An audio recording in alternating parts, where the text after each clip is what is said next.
Ever wondered how a CEO's diverse background can impact their leadership style?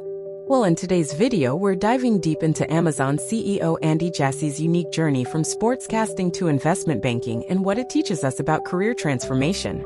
Stick around, because you won't want to miss these crucial life lessons that could redefine your own path to success. In the ever-changing landscape of corporate America, Andy Jassy's story stands out as a testament to ambition and resilience.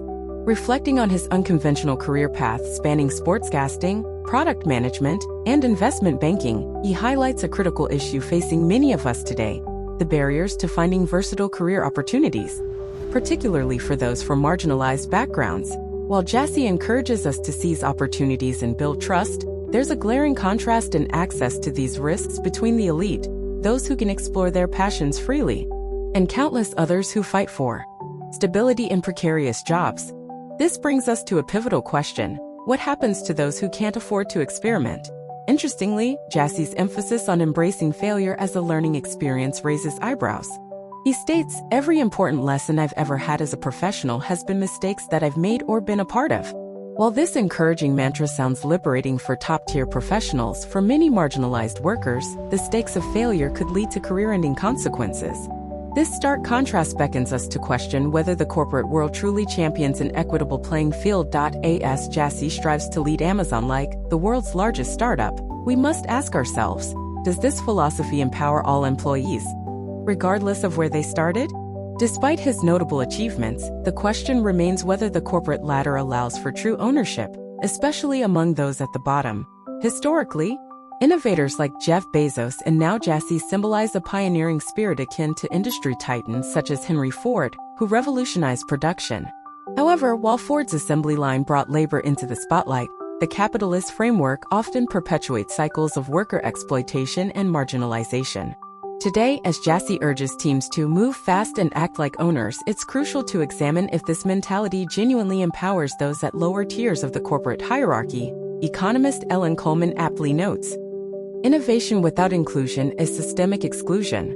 This point resonates deeply as we explore Jassy's advocacy for continuous learning.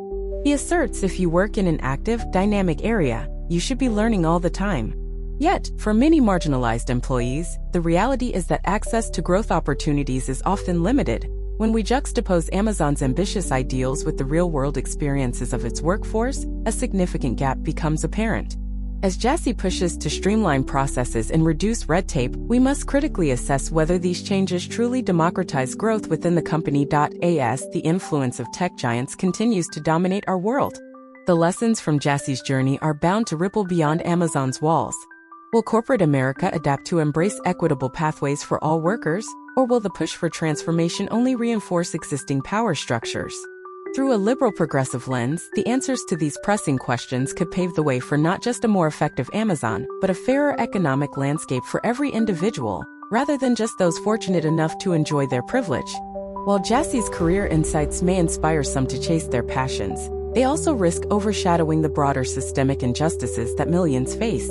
Isn't it ironic that advice for personal development thrives in a corporate environment often driven by profits rather than people? Marginalized groups continue to navigate a challenging landscape with limited support. If we genuinely seek equity in our systems, we must look beyond individualism and call into question the very structures that reinforce inequality. So, what do you think? Can we continue to accept this notion of meritocracy while ignoring the systemic barriers that limit so many from realizing their full potential? Drop your thoughts in the comments below, and if you found this discussion thought-provoking, don't forget to like this video and subscribe for more content like this. Let's challenge the system together.